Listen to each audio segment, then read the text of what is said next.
Sunday suspense, শুধুমাত্র মির্চি 98.3-তে। মদ্যপান, ধূমপান ও মাদক সেবন স্বাস্থ্যের পক্ষে ক্ষতিকর। সানডে সাসপেন্সে আমরা বিভিন্ন ধরনের সাসপেন্সের গল্প প্রচার করে থাকি, ভূত, গোয়েন্দা, অলৌকিক ইত্যাদি। ভূতের গল্পে অনেক সময় আমরা দেখেছি সেখানে ব্ল্যাক ম্যাজিক, দেবদেবী, ঝাড়ফুঁক, তন্ত্রমন্ত্র ইত্যাদির উল্লেখ থাকে। গল্পের লেখক রোমাঞ্চকর আবহাওয়া বা প্লট তৈরির খাতিরেই এগুলো ব্যবহার করে থাকেন, কোন রকম কুসংস্কার বা অযৌক্তিক ভীতিকে প্রশ্রয় দেবার জন্য নয়। আমরা আশা করব সানডে সাসপেন্সের শ্রোতারাও সংস্কার মুক্ত হয়ে খোলা মনে গল্প শোনার আনন্দেই এই গল্পগুলি গ্রহণ করবেন।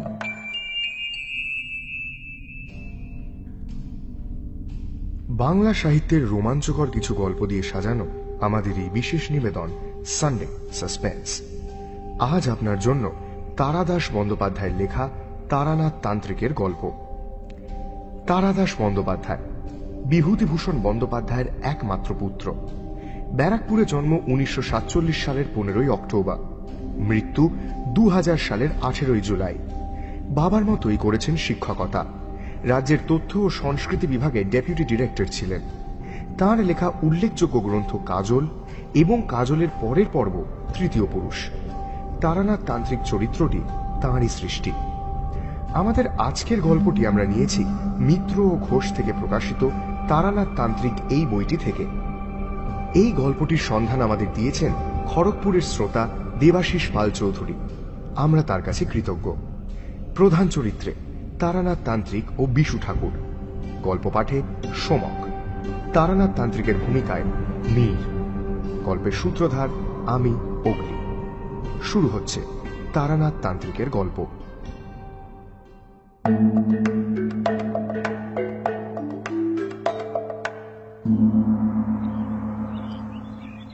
পুজোর পর অফিস খুলেছে। 10-12 দিন কুড়েমি করার পর কাজে আর মন বসে না।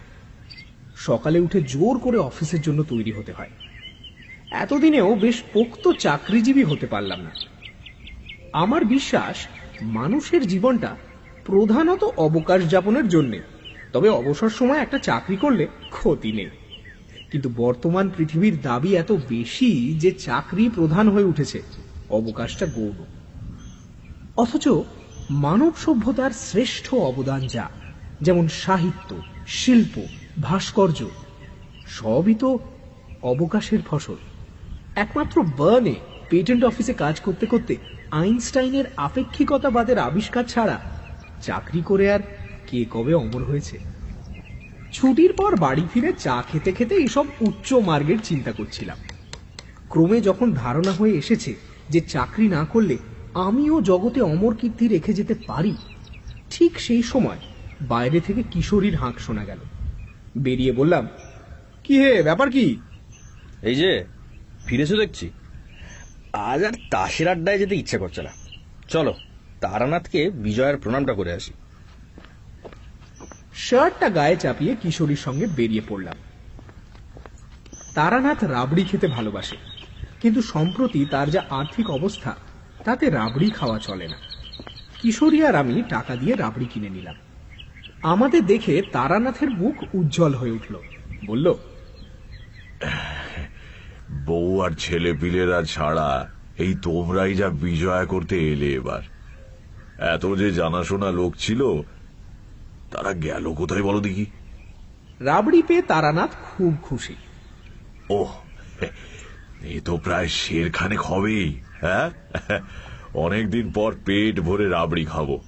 আরে বসো তোমরা, চা বলে আসি। চা এলো, সঙ্গে নারকেল নাড়ু আর বাড়িতে ভাজা কুচো নিমকি। খাওয়ার পর কিশোরী পকেট থেকে অবশ্যম্ভাবী সিগারেটের প্যাকেটটি বার করল। সিগারেট ধরিয়ে তারানাথ চোখ বুজে মজ করে টান দিচ্ছে, এমন সময় কিশোরী বলল, তারানাথ, আজ বছরকার দিনটা একটা গল্প না শুনেই ফিরে যাব। তারানাথ চোখ মেলে হেসে বলল, তোমরা দুটিতে যখন এসেছো, গল্প না শুনে ফিরবে না জানি। তা কি রকম গল্প চাই? আজ আমাদের কোনো বায়না নেই, আপনি যা বলবেন। কিছুক্ষণ তারানাথ চুপ। বোধহয় মনে মনে গল্পটাকে গুছিয়ে নেবার কাজ চলছে। সিগারেটের শেষ টান দিয়ে তারানাথ বলতে শুরু করল।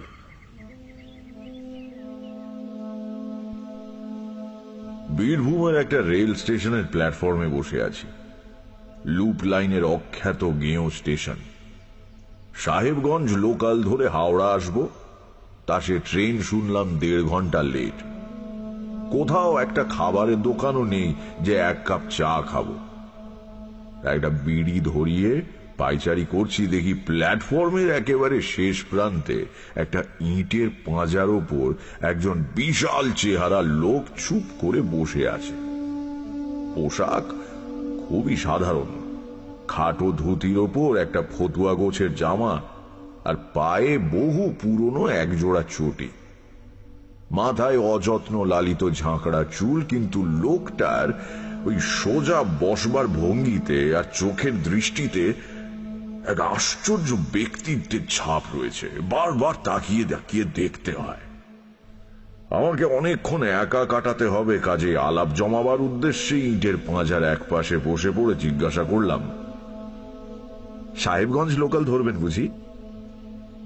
আমার দিকে না তাকিয়ে এই লোকটা বলল, হ্যাঁ। তো সে ট্রেন তো শুনলাম 1.5 ঘন্টা দেরিতে আসছে। হ্যাঁ। 2 বার এরকম একাক্ষরই উত্তর দেবার পর লোকটি এবার আমার দিকে তাকালো। বেশ বুদ্ধিদীপ্ত চোখে আমার আপাদ মস্তক দেখে নিয়ে বলল, গুরুর দর্শন লাভ ঘটেছে? হেসে বললাম, কি করে বুঝলেন? লোকটিও সামান্য হেসে বলল, হাত গুনতে হয় না, তোমার গেরুয়া রুদ্রাক্ষের মালা দেখেই বলা যায় যে তুমি কোন পথের পথিক। আর গুরুর ব্যাপারটা? গুরুর কৃপা না পেলে চোখে জ্যোতি ফোটে না। তোমার চোখে সেই জ্যোতি রয়েছে। তুমি বলছি বলে আবার রাগ করছো না তো? তুমি আমার চেয়ে অনেকটাই ছোট। সবিনয়ে বললাম, না না, আমাকে তুমিই বলবেন। আমার বয়স কত বলে মনে হয়? ভালো করে তাকিয়ে দেখে বললাম, বছর 50 হবে নাকি? আমার 72 চলছে, সামনে চৈত্রে 73 হবে। অবাক হয়ে বললাম, বলেন কি? যা, তা কি করে হতে পারে? আপনার তো একটা চুলও পাকেনি দেখছি। পাকবেও না, যেদিন যাবার হবে এইভাবেই চলে যাব। আমি উঠে তার পায়ের ধুলো নিয়ে বললাম, আপনি নিশ্চয়ই সিদ্ধ পুরুষ। অনেক ভাগ্যে আপনার দেখা পেলাম। আমাকে আশীর্বাদ করবেন। লোকটি সজ্জন। আমি পায়ে হাত দিতে সংকুচিত হয়ে বললেন, আরে আরে, পায়ে হাত দিচ্ছ কেন? আমি সিদ্ধ পুরুষ টুরুষ কিছু নই ভাই। নিয়মিত প্রাণায়াম করি, তাতেই শরীর তৈরি হয়ে গেছে আর কি। জরার আক্রমণ কিছুদিন ঠেকিয়ে রাখতে পারবো। ইটের পাঁজার ওপর লোকটির পাশে জমিয়ে বসলাম। একটু একটু করে আলাপ হয়ে গেল। জানতে পারলাম তার নাম বিশ্বেশ্বর ভট্টাচার্য। লোকে বিশু ঠাকুর বলে ডাকে। এককালে মুর্শিদাবাদের কোন গ্রামে বাড়ি ছিল, এখন কিচ্ছু নেই। এই রকম ঘুরে ঘুরে বেড়ান। কোথাও কোনো বটতলায় বা মন্দিরে আশ্রয় নেন। সাধু সন্তের প্রতি গ্রামের মানুষের আকর্ষণ চিরকালের। তারা দেখতে এসে কলা মূলো যা দেয় তাতেই একটা পেট চলে যায়। জিজ্ঞাসা করলাম, তো এখন যাচ্ছেন কোথায়? উনি একটু চুপ করে থেকে বললেন, বেশি দূর নয়, এই কয়েকটা স্টেশন পরে আমার এক গুরু ভাইয়ের বাড়ি। একসঙ্গে দীক্ষা নিয়ে দুজনে কিছুদিন সাধনা করেছিলাম। পরে সে অবশ্য বিয়ে থা করে সংসারী হয়। ধানের ব্যবসা করে কিছু টাকাও করেছিল। সেটাই তার কাল হলো শেষ অবধি। নড়ে বসে বললাম, কিরকম? বিশু ঠাকুর বললেন, আমার সেই বন্ধু মানে রামরাম ঘোষাল দিন 10-12 আগে খুন হয়েছে। সে কি? খুন? কেন? রামরামের কিছু টাকা পয়সা হয়েছিল, এ খবর অনেকেই জানত। নিজের বসত বাড়ি থেকে একটু দূরে বাঁশ ঝাড়ের পেছনে রামরাম একখানা ঘর তুলেছিল। সেখানে রাত্রিরে গিয়ে সাধন ভজন করবার চেষ্টা করত। গৃহী হয়েও এই অভ্যেসটা ছাড়তে পারেনি। এই ঘরেরই মাটির মেঝেতে টাকা পুঁতে রেখেছিল রামরাম। তাকে মেরে মাটি খুঁড়ে সবকিছু নিয়ে চলে গেছে। কে করলো এই কাজ? বিশু ঠাকুর বললেন, জানি না, তবে যে করেছে তাকে শাস্তি পেতেই হবে। যে কাঠায় মাপ সে কাঠায় শোধ, বুঝলে? ঠাকুরের গলার স্বরে একটু অবাক হলাম। এ শুধু প্রিয় বন্ধুর অক্ষম হাহাকার নয়, এ কথার পেছনে দৃঢ় প্রত্যয় লুকিয়ে রয়েছে। কিন্তু অজ্ঞাত হত্যাকারীর বিরুদ্ধে বিশু ঠাকুর কি বা করতে পারেন তা বুঝলাম না। তুমি কোথায় চলেছ? হেসে বললাম, কোথাও না, মানে কোনো ঠিক নেই আর কি। বাড়িতে ভালো লাগে না, তাই ঘুরে ঘুরে বেড়াই, আর সাধু সন্ন্যাসী দেখা পেলে তাদের সঙ্গ লাভের চেষ্টা করি। এই যেমন এখন ইচ্ছে করছে আপনার সঙ্গে থাকি।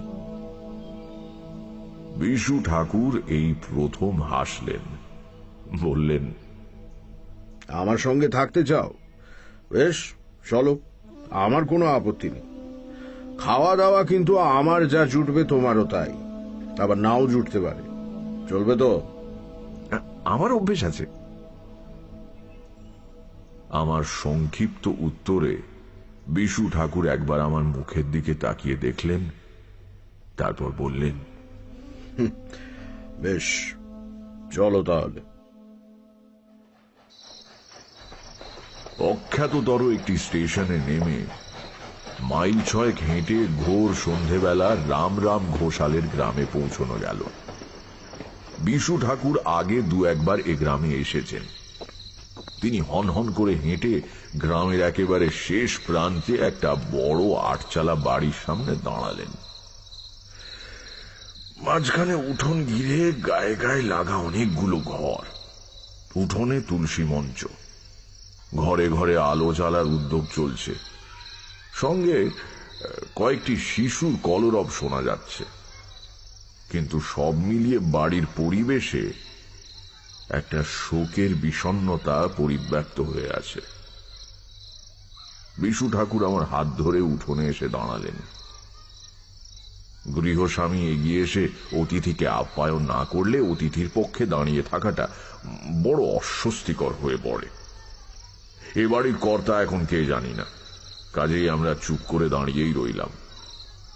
মিনিট 10 পরে উঠোনের ওধারের একটা ঘর থেকে প্রদীপ হাতে এক বিষণ্ণ মূর্তি মহিলা বেরিয়ে তুলসী তলায় আসতে গিয়ে আমাদের দেখে থমকে দাঁড়িয়ে বললেন, কে কে ওখানে?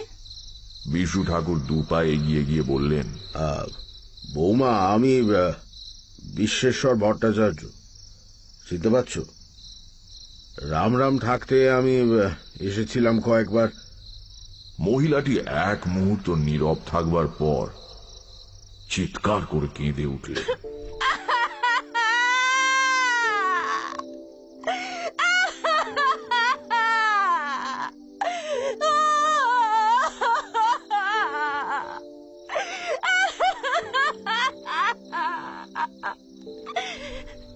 তার কান্নার শব্দে চারদিকের ঘর থেকে এতক্ষণে অনেকে বেরিয়ে এলো। বেশ কিছুক্ষণ একটা মিশ্র কোলাহল চলবার পর আমরা দাওয়ায় বসবার আসন পেলাম। 1 ঘন্টা পরে বিশু ঠাকুর এসেছেন শুনে গ্রামের অনেকে জড়ো হয়েছে রামরাম ঘোষালের বাড়ি। তালপাতার চাটাইয়ে বিশু ঠাকুর বেশ সোজা হয়ে বসে আছেন। রামরামের ছোট ভাই শিবরাম চোখে জল নিয়ে হাত জোড় করে ধরা গলায় বলছে, ঠাকুরমশাই, কে কাজ করেছে জানি না, কিন্তু যেই করুক সে খুব ভুল করেছে। দাদা আমার শিবতুল্য মানুষ ছিলেন, ব্যবসা করতেন বটে, কিন্তু টাকা কড়ির ওপর কোনো লোভ ছিল না। কত লোকের পাওনা ছেড়ে দিয়েছেন, কত লোকের কন্যাদায় উদ্ধার করেছেন। এই অঞ্চলের সবাই জানত বিপদে পড়ে রাম ঠাকুরের কাছে গেলে খালি হাতে ফিরতে হবে না। এত পয়সা উপার্জন করতেন, কিন্তু নিজে পড়তেন একটা খাটো ধুতি। সারাদিনের শেষে খেতেন এক মুঠো আতপ চাল সেদ্ধ।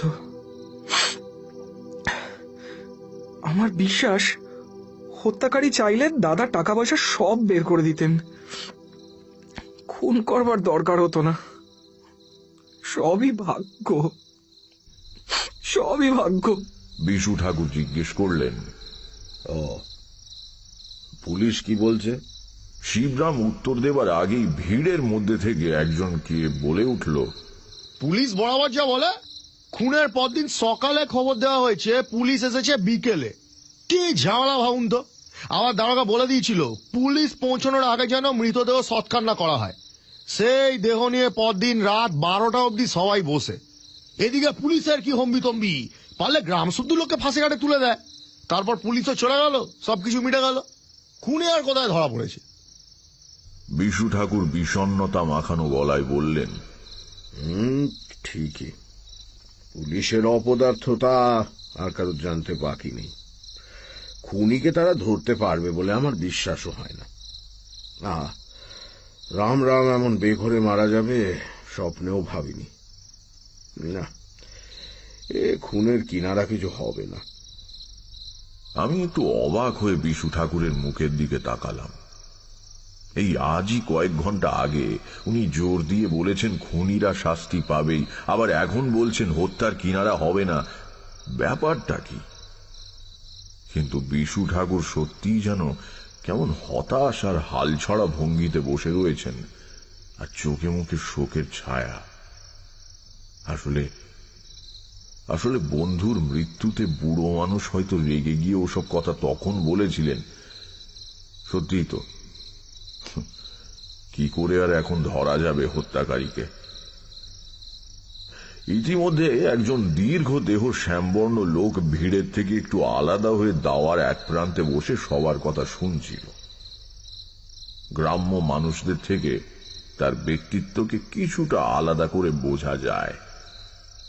অন্য সবাই বেশিরভাগই খালি গায়ে এসেছে, কেবল এই লোকটির গায়ে হাফ হাতা নীল শার্ট। এসব শহুরে ধাঁচ লোকটা পেল কোথায় এই ভাবছি, এমন সময় লোকটা বলে উঠল, খুনের কিনারা হবে না বলছেন? ভাবলেও খারাপ লাগে।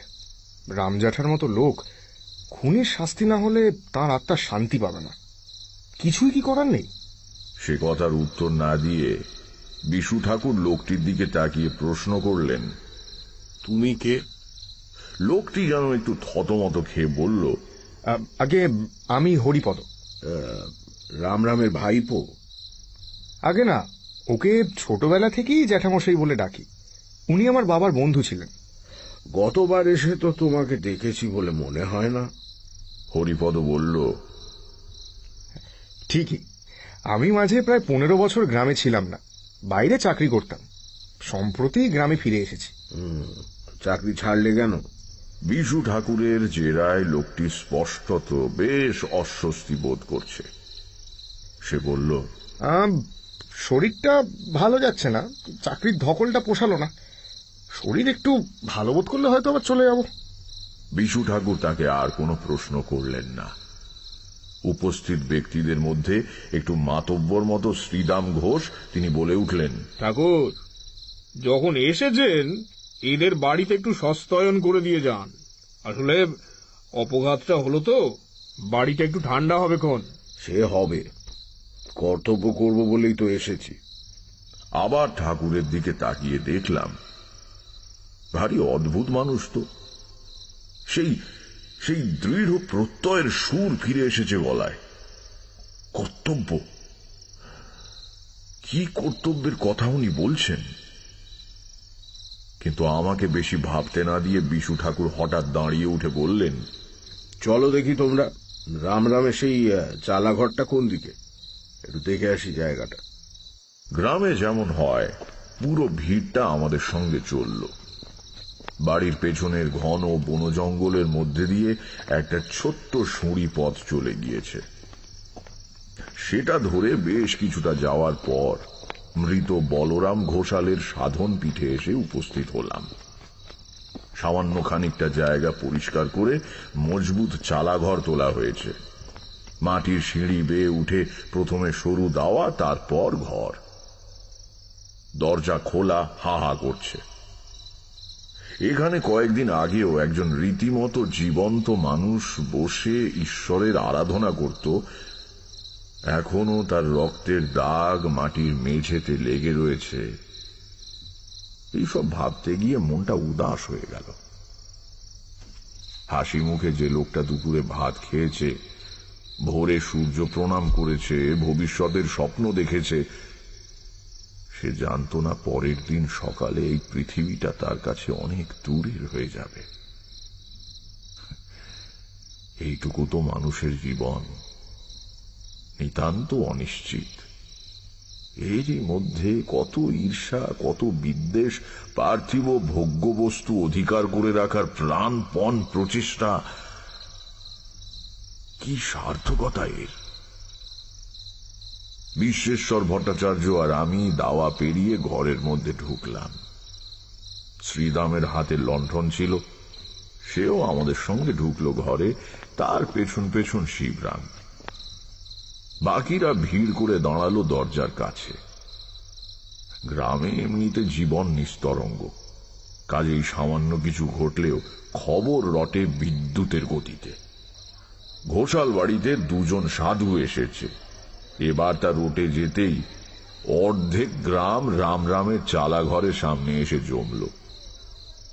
ঘরের এক কোণে কাঠের ছোট জলচৌকির ওপর লাল বনাত দিয়ে ঢাকা ঠাকুরের আসন। সেখানে সিঁদুর মাখানো একটি পাথরের কালী মূর্তি রয়েছে। দেয়ালে দশমহাবিদ্যার ছাপা ছবি বাঁধানো, বাজারে যেমন কিনতে পাওয়া যায়। এছাড়া সমস্ত ঘরে আর কিছুই নেই, আসবাবপত্রও না। ঘরের মেঝেতে এখানে সেখানে মাটি খুঁড়ে ডাঁই করা রয়েছে। হত্যাকারী বেশ মাথা ঠান্ডা লোক বলতে হবে।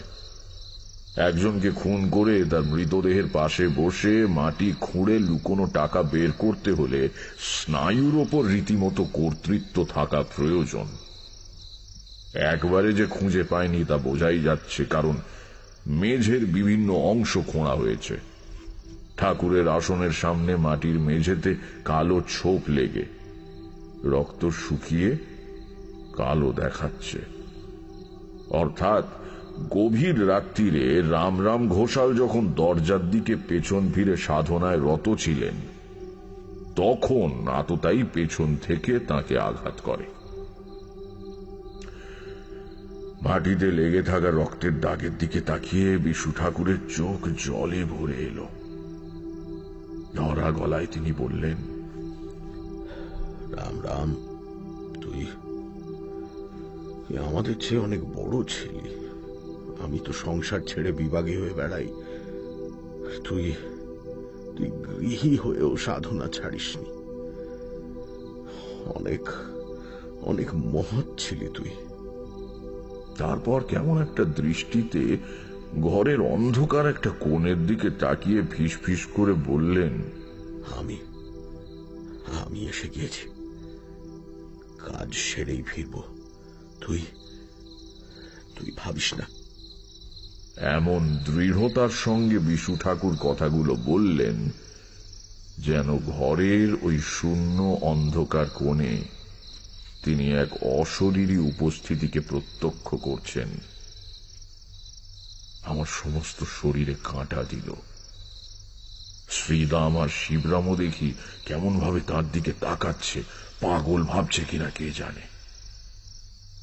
বিশু ঠাকুর বললেন, চলো তারানাথ, বাইরে যাই।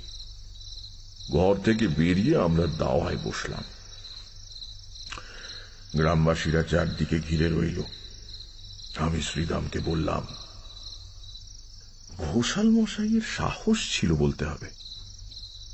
এমন নির্জন জায়গায় জঙ্গলের মধ্যে রাত্রিরে একা থাকতেন, সাধারণ লোক হলে পারত না। আগে হ্যাঁ, তবে সাধক মানুষ তো কিচ্ছু পরোয়া করতেন না। হ্যাঁ। শিবরাম বলল, দাদার সঙ্গে কেতু থাকতো, দাদার আদরের কুকুরটা। কিন্তু দাদার মৃত্যুর পর থেকে ওকেও কোথাও দেখতে পাচ্ছি না। কোথায় যে গেল কুকুরটা? হঠাৎ দেখলাম বিশু ঠাকুর সোজা হয়ে বসেছেন, চোখে বুদ্ধি মেশানো খরদৃষ্টি। বললেন, কেতু কি দেশি কুকুর? আগে বিলিতি কুকুর আর এই গ্রামে কোথা থেকে পাচ্ছি বলুন? তবে দেশি কুকুর বলে ওকে কেউ অবহেলা করতে সাহস পেত না। এই বিশাল চেহারা কেতুর, সিংহের মতো থাবা, ভারী গলায় তার গর্জন শুনলে অচেনা লোকে নাড়ি ছেড়ে যেত। বাড়ির কাছে কারো আসার উপায় ছিল না, বাঘের মতো কুকুর ঠাকুরমশাই। দাদার পেছন পেছন ঘুরতো সারাদিন। দাদা রাত্রিরে এখানে এলে কেতু দরজার কাছে চুপটি করে এসে বসে থাকতো। তাকে আর দেখতে পাওয়া যাচ্ছে না বলছো?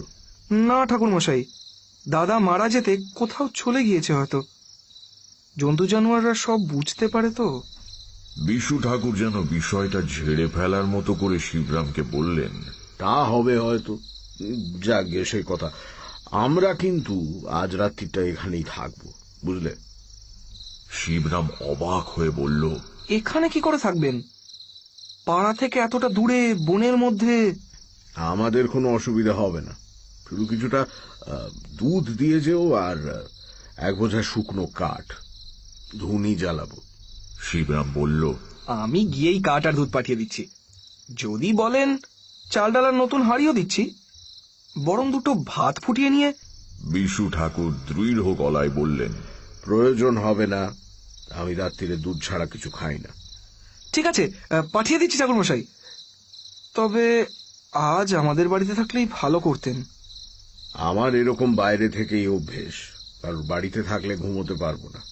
তাছাড়া ভয় কি? এখান থেকে চেঁচিয়ে ডাকলে তো তোমরা শুনতে পাবে, তাই না? আগে হ্যাঁ। তবে ঠিকই আছে, কাল আমরা চলে যাব। একটা রাত এখানেই কেটে যাবে।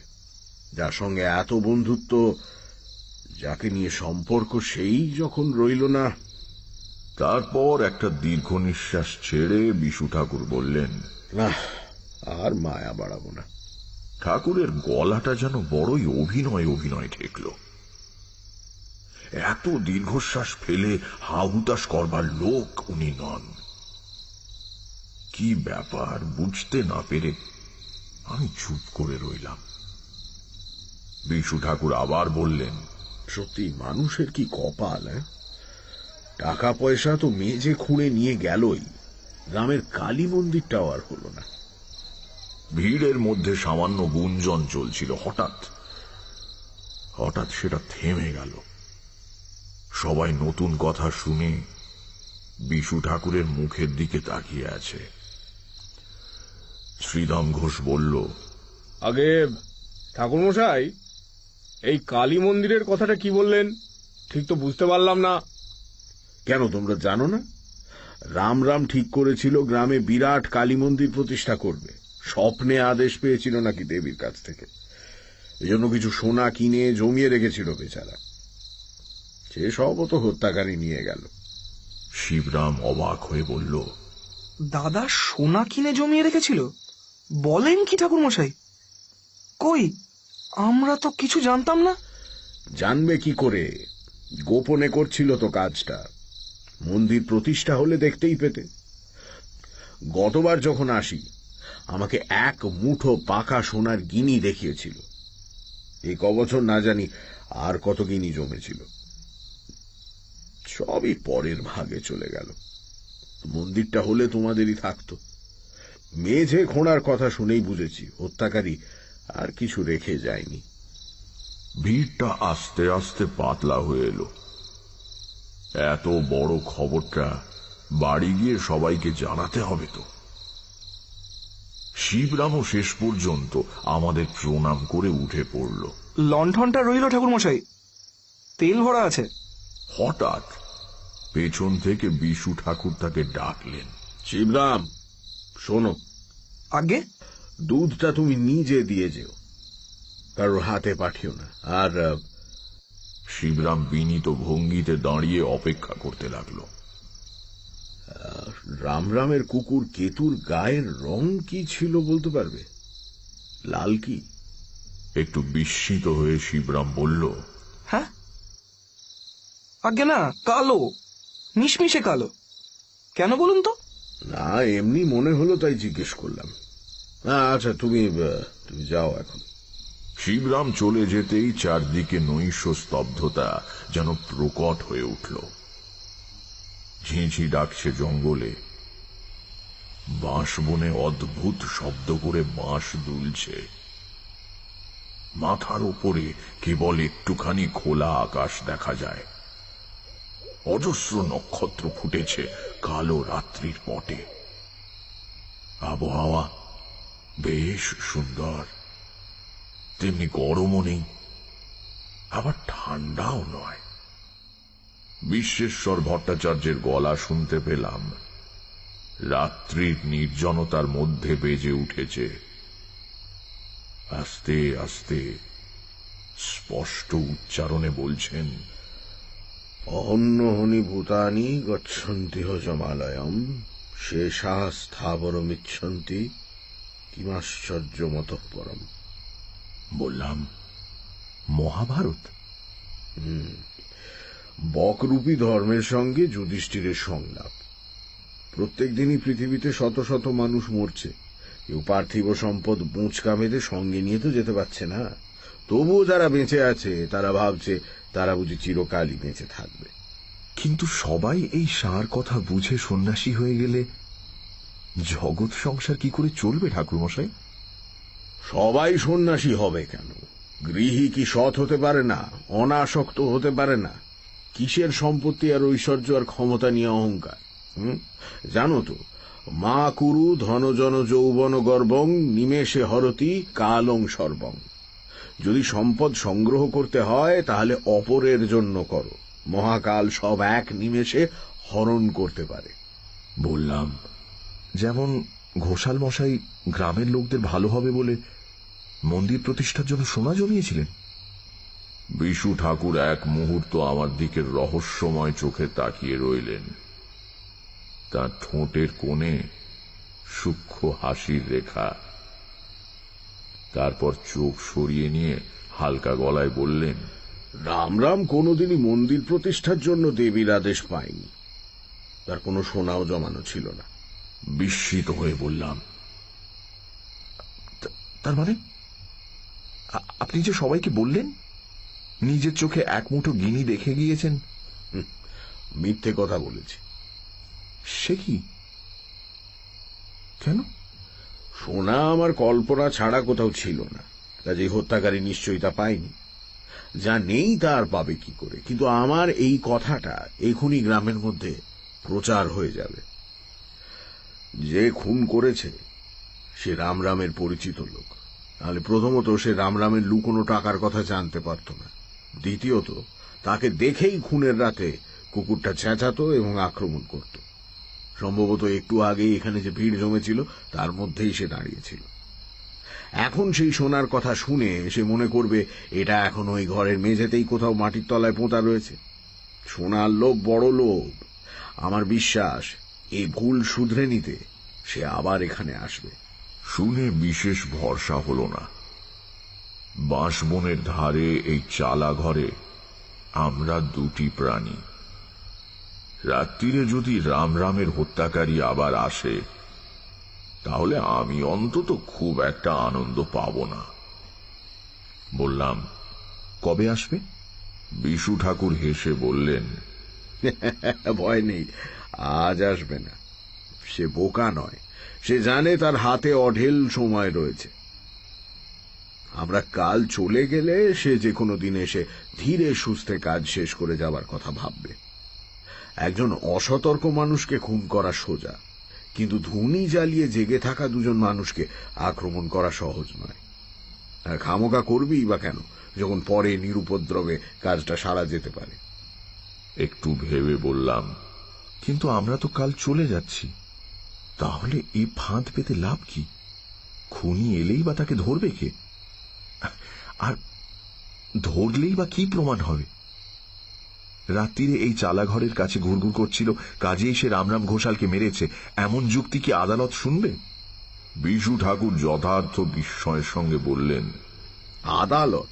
এর মধ্যে আদালত আসছে কোথা থেকে? তাহলে? পরে বলবো।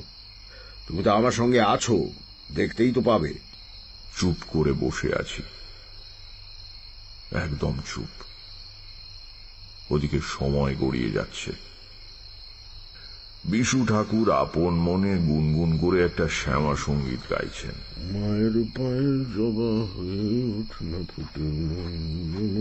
ইতিমধ্যে শিবরাম দুধ নিয়ে এলো। ভয় করছে না তো ঠাকুর মশাই? না, মায়ের নাম গান করছি, ভয় কি? দরকার হলে চেঁচিয়ে ডাকবেন কিন্তু, কেমন? নিশ্চয়ই, তুমি চিন্তা করো না।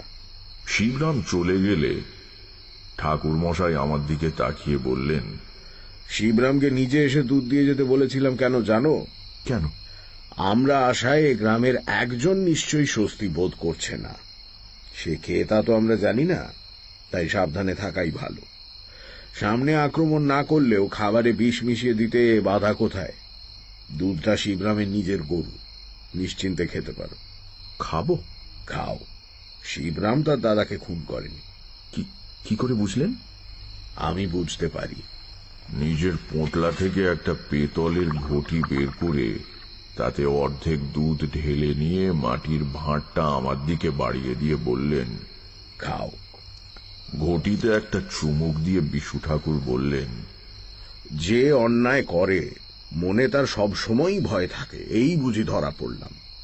সবার দিকেই সে সন্দেহের চোখে তাকায়, তাই এই সাবধানতাটুকু নিতেই হলো। শুধু দুধ খেতে কষ্ট হচ্ছে না? লজ্জা পেয়ে বললাম, না না, আমারই ভুল। তুমি ছোকরা লোক, তোমার খিদে পেতেই পারে। কি খেতে ভালোবাসো তুমি? হেসে বললাম, আমার এখন কিছু না হলেও চলবে। হ্যাঁ, তবে একটু আগে মনে পড়ছিল ছোটবেলায় গ্রামের বিরিঞ্চি ময়রার দোকানের মাখা সন্দেশের কথা। মা দুধ আর মাখা সন্দেশ খেতে দিতেন মাঝে মাঝে। কোথায় গেল সেই ছোটবেলা? মাখা সন্দেশ মানে কাঁচা গোল্লা? ভালো মজা তো। আজই বিকেলে তোমার সঙ্গে দেখা হওয়ার একটু আগে খানিকটা মাখা সন্দেশ কিনেছিলাম, রাত্রিরে আর কিছু না জুটলে খাবো বলে। আর তুমিও কিনা পৃথিবীতে এত জিনিস থাকতে মাখা সন্দেশই খেতে চাইলে। দাঁড়াও। বিশু ঠাকুর পোঁটলার মধ্যে হাত ঢুকিয়ে একটা শাল পাতা ঠোঙা বের করে আমার হাতে দিলেন। ঠোঙার ভেতরে অনেকখানি কাঁচা গোল্লা। ঠাকুরের দিকে তাকিয়ে বললাম, এটা আপনি বিকেলে কিনেছেন? মানে আমার সঙ্গে দেখা হওয়ার আগে? হ্যাঁ, কেন? এই সন্দেশ তো এখনো গরম রয়েছে। একটু থতমত খেয়ে বিশু ঠাকুর বললেন, মোচকার ভেতর ছিল তো, তাই গরম রয়ে গিয়েছে আর কি। আপত্তি জানিয়ে বললাম, না না, তাই কখনো হতে পারে নাকি? হতে পারে নিশ্চয়ই, নইলে হলো কি করে? নাও নাও, আর কথা না বাড়িয়ে খেয়ে ফেলো দেখি, তারপর তুমি ঘুমো, আমি জেগে থাকবো। শুয়ে শুয়ে অনেক রাত্রির অবধি দেখলাম বাঁশবনের মাথা দুলছে তারা ভরা আকাশের পটভূমিকায়। ঘুম আসার আগে একবার জিজ্ঞাসা করলাম, আচ্ছা, কেতুর কি হলো বলুন দেখি? গম্ভীর গলায় বিশু ঠাকুর উত্তর দিলেন, কেতুকে হত্যাকারী মেরে ফেলেছে, সম্ভবত বিষ মেশানো খাবার দিয়ে। চেনা লোক বলে কেতু চেঁচামেচি করেনি, হাত থেকে খাবারও নিয়েছে। কিন্তু রামরামকে আঘাত করতে দেখলেই সে আক্রমণ করত, কাজেই তাকে আগে সরানো একান্ত দরকার ছিল। দেহটা কোথায় গেল তাহলে? খুব সম্ভবত শেয়াল নিয়ে গেছে। এসব অঞ্চলে সাবধানে দরজা দিয়ে না শুলে অনেক সময় ছোটখাটো শিশুকেও বিছানা থেকে শেয়াল টেনে নিয়ে যায়। আবার শুয়ে আকাশের দিকে তাকিয়ে আছি, ঘুম আসে না, ঘুম আসে না। হঠাৎ আরেকটা প্রশ্ন মাথায় আসতে জিজ্ঞাসা করলাম, আচ্ছা, আপনি কেতুর গায়ের রঙের কথা জিজ্ঞেস করলেন কেন? এটা আমি কিন্তু বুঝতে পারিনি। চোটে গিয়ে বিশু ঠাকুর বললেন, বেশ করেছি, জিজ্ঞেস করেছি। কেবল প্রশ্ন করে, ঘুমও না কেন বাপু? কোন ব্যাপারটাই বা এ অবধি তুমি বুঝতে পেরেছ? ঠাকুরকে আর না ঘাঁটিয়ে বিনা বাক্য ব্যয় পাশ ফিরে শুয়ে কিছুক্ষণ বাদে ঘুমিয়ে পড়লাম। সারা রাত স্বপ্ন দেখলাম কেতু ল্যাজ নাড়তে নাড়তে বিশু ঠাকুরের হাত থেকে মাখা সন্দেশ খাচ্ছে। পরের দিন সকালে আমরা শিবরামের কাছে বিদায় নিয়ে চলে এলাম। সে আমাদের কয়েকটা দিন তার বাড়িতে আতিথ্য গ্রহণের জন্য খুব অনুরোধ করেছিল, কিন্তু বিশু ঠাকুর রাজি হলেন না।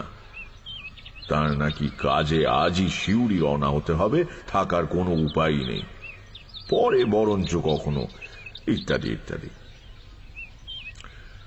শিবরাম, শ্রীদাম ঘোষ ইত্যাদি অনেকেই গ্রামের সীমানা পর্যন্ত আমাদের এগিয়ে দিয়ে গেল। স্টেশনের কাছে একটা নির্জন জায়গায় এসে বিশু ঠাকুর দাঁড়িয়ে পড়লেন। তারপর আমার দিকে তাকিয়ে বললেন, তারানাথ, এখন আমি যা বলছি খুব মনোযোগ দিয়ে শোনো। আমরা শিউরি যাচ্ছি না, আমরা যেখানেই থাকবো আজকের দিনটা। তারপর রাত্রিরে আবার গ্রামে ফিরে যাব। অবাক হয়ে বললাম, তার মানে এই যে আমরা চলে গিয়েছি মনে করে রামরামের খুনি আজ রাত্রিরেই আমাদের পেতে আসা ফাঁদে পা দেবে।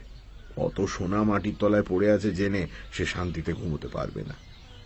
মানুষের চরিত্র যতদূর বুঝেছি তাতে আমার দৃঢ় বিশ্বাস আর দেরি না করে আজ রাতেই সে আসবে। তাকে ধরতে গেলে ওই চালা ঘরের পাশে জঙ্গলে আমাদের লুকিয়ে বসে থাকতে হবে। কিন্তু এই কাজ কি আমাদের দুজনের দ্বারা সম্ভব? খুনির হাতে তো অস্ত্র থাকতে পারে। তাছাড়া আগে যা বলেছিলাম, কাউকে ধরলেও সেই যে খুন করেছে তা প্রমাণ করা যাবে না।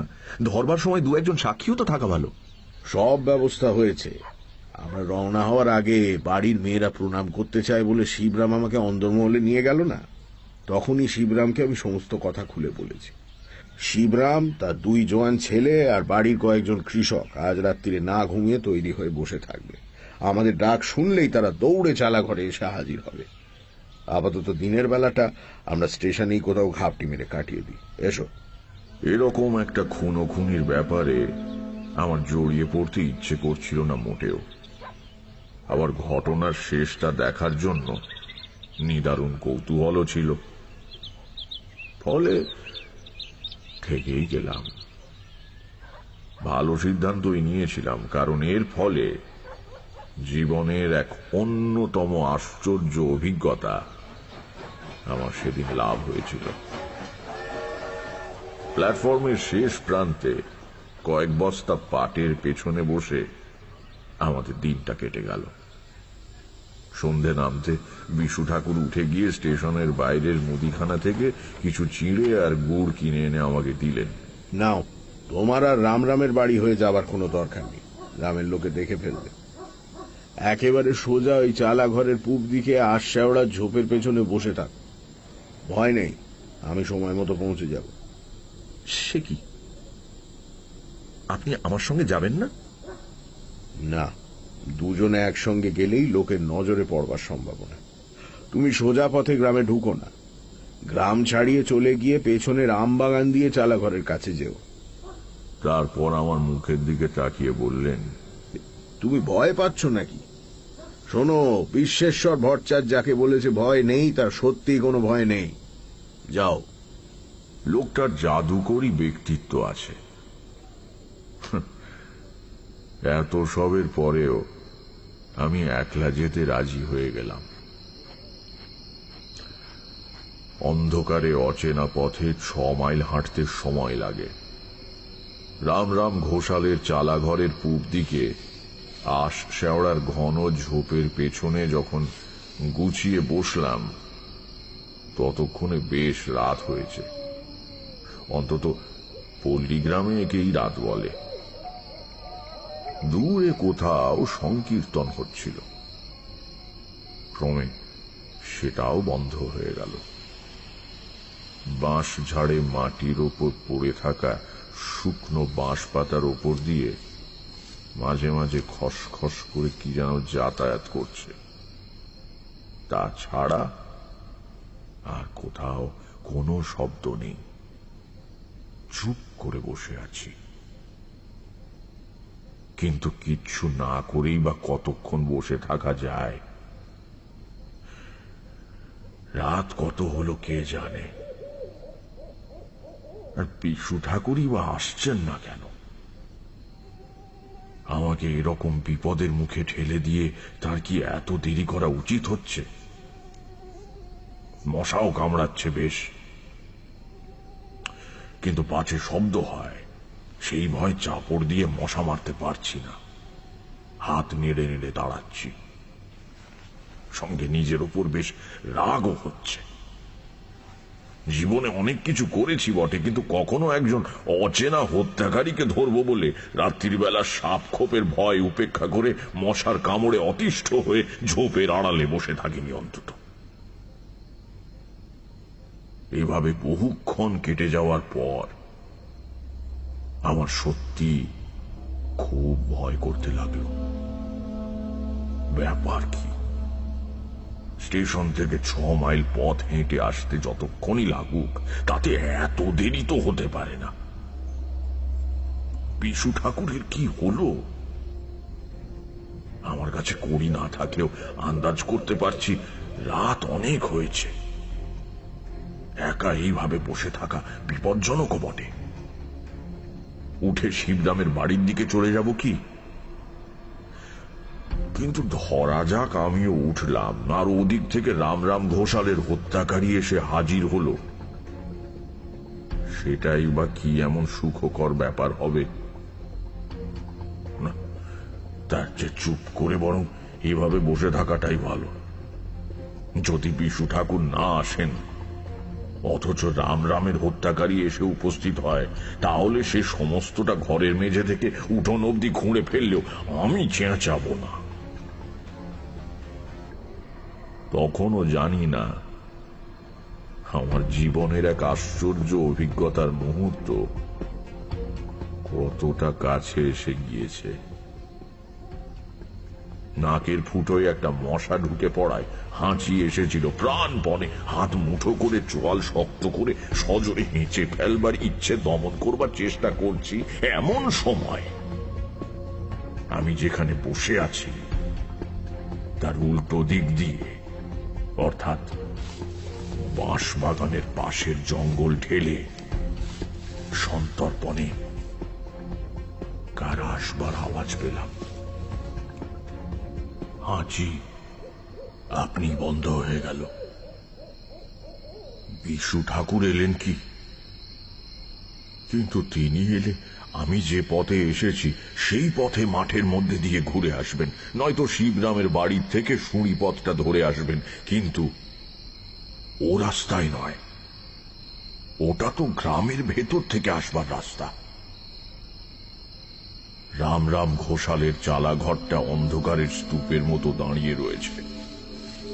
জঙ্গল ভেদ করে তার পাশে ফুটে উঠল একটা ছায়া মূর্তি, বেশ লম্বা মতো, হাতে সম্ভবত একখানা শাবল। লোকটা সন্দিগ্ধ ভাবে এদিক ওদিক তাকাচ্ছে। আমি যেভাবে যেখানে বসে আছি তাতে আমাকে দেখতে পাওয়া সম্ভব নয়, কিন্তু প্রচন্ড ঝুঁকির কাজে প্রবৃত্ত হলে মানুষের স্নায়ু এক ধরনের বিশেষ সংবেদনশীলতা লাভ করে। তাই দিয়ে লোকটা হয়তো অনুভব করেছে আজ রাতে এই জায়গা তার পক্ষে নিরাপদ নয়। ততক্ষণে আমি কিন্তু লোকটাকে চিনে ফেলেছি। হরিপদ। কি নৃশংসতা মানুষ টাকার লোভে করতে পারে। বাবার বন্ধুকে হত্যা করতে তার হাত কাঁপেনি, আবার আজ এসেছে সোনার লোভে। হরিপদর মনোবল বোধহয় ভেঙে পড়ল। ইতস্তত করে সে ফিরে যাওয়ার উদ্যোগ করছে। আমার চুপ করে দেখে যাওয়া ছাড়া অন্য কোনো গতি নেই। এমন সময় আমার বাঁদিকে খুব কাছে ঝোপের মধ্যে একটা আওয়াজ শুনে চমকে তাকিয়ে অবাক হয়ে গেলাম। বুকের মধ্যে বিস্ময়ে আর আতঙ্কে ঢেউ খেলে উঠল। কখন যেন আমার ঠিক গা ঘেঁষে এসে দাঁড়িয়েছে একটা বাঘের মতো মিশমিশে কালো কুকুর। তার প্রগাঢ় নিঃশ্বাসের শব্দ স্পষ্ট শুনতে পাচ্ছি। এক দৃষ্টে সে ঝোপের ফাঁক দিয়ে হরিপদের দিকে তাকিয়ে রয়েছে।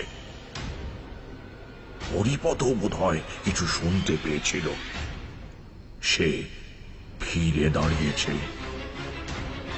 তার সমস্ত শরীর শক্ত, শাবলটাও শক্ত করে ধরে আছে। একটা গম্ভীর গর্জন করে কুকুরটা লাফিয়ে গিয়ে হরিপদর সামনে খোলা উঠোনে পড়ল। একবার সেদিকে তাকিয়েই মহা আতঙ্কে তীব্র আর্তনাদ ধরে উঠল হরিপদ। আমি এমন রক্ত জমানো ভয়ের আর্তনাদ আর কখনো শুনিনি। সঙ্গে সঙ্গে হরিপদ হাতের শাবলটা সজোরে ছুঁড়ে দিল কুকুরটার দিকে। ভারী লোহার শাবল ডান পায়ের হাওয়ায় এসে লাগতে কুকুরটা আর একবার তীব্র গর্জন করে হরিপদর উপর লাফিয়ে পড়ল। শনিপথের দিকে কাদের গলার আওয়াজ শোনা যাচ্ছে। বেশ অনেকগুলো মানুষের কণ্ঠ। এতক্ষণে কি এলেন বিশু ঠাকুর? আমি ততক্ষণে উত্তেজনায় আড়াল ছেড়ে বেরিয়ে এসেছি। কেন যেন বুঝতে পেরে গিয়েছি হরিপদকে আর ভয় করবার কোনো কারণ নেই। শিবরামের গলা শোনা যাচ্ছে। ভয় নেই ঠাকুর মশাই, এই যে আমরা এসে গেছি সবাই। এদিকে উঠোনে মাটিতে পড়ে দু হাত দিয়ে আত্মরক্ষার ব্যর্থ চেষ্টা করছে হরিপদ। কি এক অপার্থিব আতঙ্ক দেখে যেন তার নিজের পেশির ওপর সব কর্তৃত্ব চলে গিয়েছে। তার বুকের ওপর শরীরের ঊর্ধ্বাংশ চাপিয়ে দিয়ে গলায় দাঁত বসাবার সুযোগ খুঁজছে কুকুরটা। ডান থাবা দিয়ে ঝরঝর করে রক্ত পড়ছে, সেদিকে তার কোনো ভ্রুক্ষেপ নেই। আমার পাশে লোকজন নিয়ে পৌঁছে গিয়েছে শিবরাম। গ্রামের আরো লোকজন ছুটে আসছে, তাদেরও গলার শব্দ শুনতে পাচ্ছি। কুকুরটার দিকে একবার তাকিয়েই শিবরাম চিৎকার করে উঠল, কেতু, তুই তুই কোথা থেকে এলি? কেতু ততক্ষণে হরিপদর টুটি কামড়ে ধরেছে। হরিপদর দুহাত অবশ হয়ে এলিয়ে পড়েছে দুদিকে। কেবল পা দুটো পর্যায়ক্রমে মৃত্যু বিক্ষেপে সামনে পেছনে নড়ে অদৃশ্য কি একটা বস্তু যেন ঠেলে দূর করে দেবার চেষ্টা করছে। শ্রীরাম ঘোষ সহ গ্রামের আরো অনেকে এসে পড়ে বিস্ফারিত চোখে উঠোনের ভয়াবহ দৃশ্যের দিকে তাকিয়ে আছে। শিবরাম বলল, কিন্তু লোকটাকে হরিপদ না? বললাম,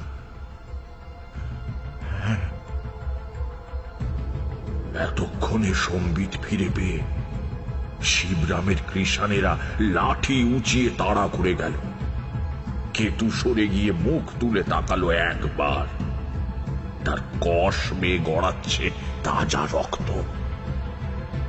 তারপরই এক লাফে কেতু পাশের ঝোপে পড়ে মিলিয়ে গেল। শোনা গেল শুকনো বাঁশ পাতার উপর তার পায়ের শব্দ দূরে মিলিয়ে যাচ্ছে। কৃষানেরা যখন ধরাধরি করে হরিপদর দেহ রামরাম ঘোষালের চালা ঘরের দাওয়ায় এনে রাখল, তখন সেই দেহে আর প্রাণ নেই। শিবরাম বলল, শেষে হরিপদ এই কাজ করলো? ছি ছি ছি ছি ছি, দাদা ওকে নিজের ছেলের মতো ভালোবাসতেন। আমি জিজ্ঞাসা করলাম, ঠাকুর মশাই কোথায়? তিনি তো আপনার সঙ্গেই ছিলেন, আপনার সঙ্গেই থাকবার কথা। আপনি জানেন না? কিন্তু কেতু এলো কোথা থেকে?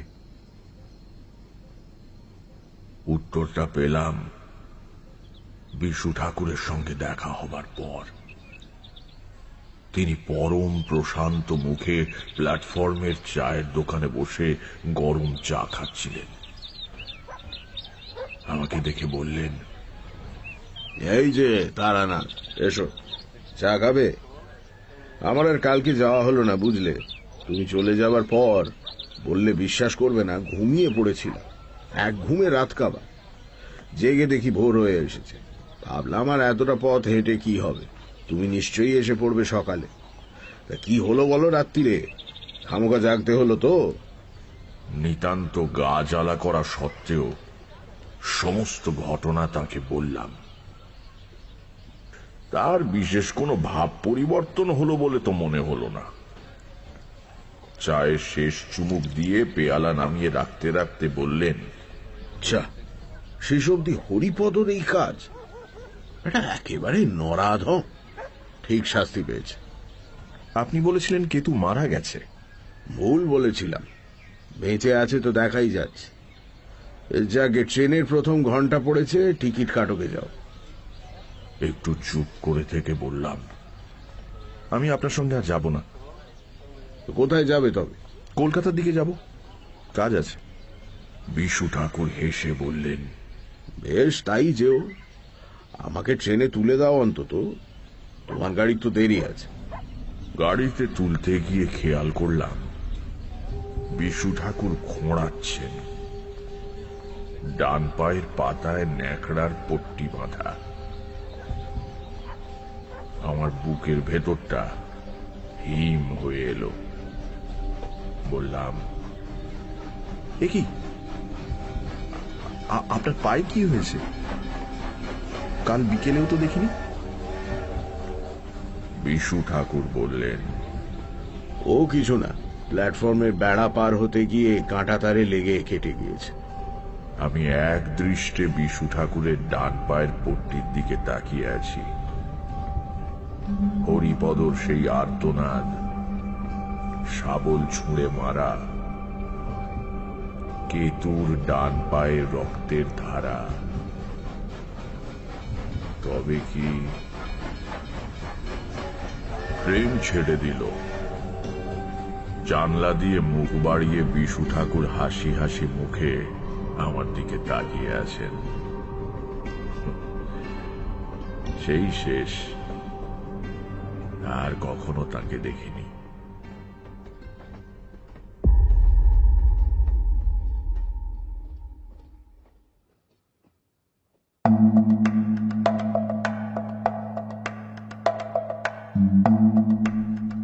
শুনছিলেন তারানাথ তান্ত্রিকের গল্প। রচনা তারাদাস বন্দ্যোপাধ্যায়। তারানাথ তান্ত্রিকের চরিত্রে মীর, গল্প পাঠে ও শ্রীদাম ঘোষের ভূমিকায় সোমক, বিশু ঠাকুরের চরিত্রে দীপ, শিবরামের ভূমিকায় অত্রি, কিশোরীর চরিত্রে অমর্ত্য, রামরাম ঘোষালের স্ত্রী অয়ন্তিকা, হরিপদ জনৈক ব্যক্তি এবং গল্পের সূত্রধার আমি অগ্নি। শব্দগ্রহণ, আবহ সঙ্গীত এবং স্পেশাল এফেক্টসে সৌম্য এবং শুভ। পর্ব পরিচালনায় সোমক এবং গোধূলি। বিশেষ সহযোগিতায় আমি অগ্নি। মির্চি 98.3 এর তরফ থেকে আন্তরিক ধন্যবাদ লেখকের স্ত্রী মিত্রা বন্দ্যোপাধ্যায়কে এই উদ্যোগে আমাদের পাশে থাকার জন্য। শেষ হল তারাদাস বন্দ্যোপাধ্যায়ের লেখা তারানাথ তান্ত্রিকের গল্প। আগামী সপ্তাহে আরও একটি রোমাঞ্চকর গল্প নিয়ে হাজির হবে সানডে সাসপেন্স।